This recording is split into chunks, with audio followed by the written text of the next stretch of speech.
Donc Serge Rolt, je suis le maire de la commune de Saint-Pierre-de-Boeuf et le président de la communauté de communes du Pilat Rhodanien, qui gère donc cette base sur laquelle vous êtes aujourd'hui. Nous avons un site qui est reconnu, qui est intéressant, puisque c'est un des principaux sites touristiques du département de la Loire, et c'est un site de pleine nature. Les arbres sont au bord de l'eau, on n'a pas d'éléments plastiques dans la rivière. On est une rivière artificielle qui a la possibilité d'accueillir des manifestations sportives, mais aussi beaucoup de loisirs sportifs. En 2009, on a redisposé 2-3 parties de la rivière. On a créé le bras de liaison qui se trouve juste derrière moi, qui permet de profiter d'un tapis roulant qui remonte les embarcations en haut. C'est vachement sympa, tout le monde apprécie ça. Et la particularité d'une rivière artificielle, c'est sur une courte distance, avec un dénivelé qui est quand même assez conséquent, de recréer un certain nombre de milieux différents, de difficultés, qui vont permettre à chacun de s'amuser ou de s'améliorer quand on parle un petit peu de compétiteurs. C'est qu'une partie de notre territoire, puisque le Pilat a une vocation touristique qui est assez forte, touristique et économique, puisqu'en effet, si on se relève de l'autre côté, on voit un territoire qui est marqué par des coteaux, par des vignes, par des zones boisées et par des sites protégés. Et si de l'autre côté, on se retournait, on verrait face à nous une réserve naturelle, celle du Lieu de l'Alpatière, qui est un site protégé au niveau national et qui contribue ainsi à la richesse naturelle du territoire.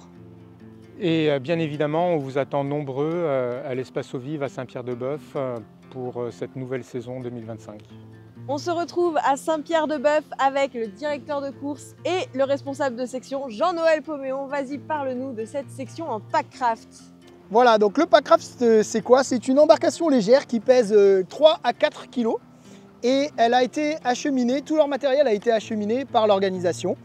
Ils vont d'abord devoir s'équiper, gonfler leur pack-craft, assembler leur pagaie, mettre une tenue qui leur permettra d'éviter d'être complètement trempés, donc du néoprène et un coupe-vent, un gilet, un casque, avant d'embarquer sur la rivière de Saint-Pierre-de-Boeuf. Donc au milieu de la rivière, ils embarquent, ils font le bas de la rivière, ils remontent sur le lac, sur le plan d'eau, ils embarquent sur la grosse vague, la fameuse grosse vague de Saint-Pierre-de-Boeuf. Ils enchaînent les rapides du haut de la rivière pour passer le relais à leurs coéquipiers en milieu de rivière. Et à la fin de cette section, ils auront à tout réempaqueter dans un sac pour le rendre à l'organisation et ils retrouveront ce matériel plus tard dans la course. Eh bien c'est parfait, une super explication. À toi Margot du futur. Bon bah Margot, je te propose de commencer directement par la grosse vague quoi. Eh ben c'est parfait. Voilà, les max de sensations à l'échauffement. On adore les sensations, c'est pour ça qu'on fait ça. Hein.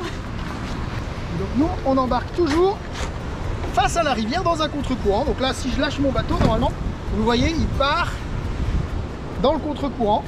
Alors je le rattrape parce que nous on veut avancer. Ma chère Margot, je vais te demander de prendre place et puis on va ajuster ta jupe.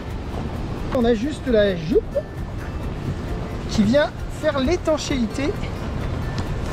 Là on est dans le contre-courant, donc on n'est pas avalé, on va tourner dans le contre-courant comme une feuille. Là on est dans le courant. Donc le courant nous emmène. Et avant de partir, il faut que j'ai fini de mettre ma jupe. Là j'ai pas fini, donc je vais nous remettre dans le contre-courant et on va refaire un tour de manège. C'est reparti. Cette fois-ci, c'est la bonne. On y va. Attention, ça va secouer.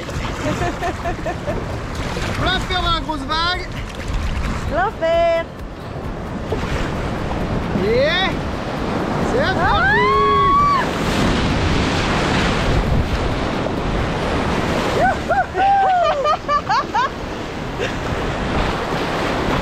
À toi Margot du direct.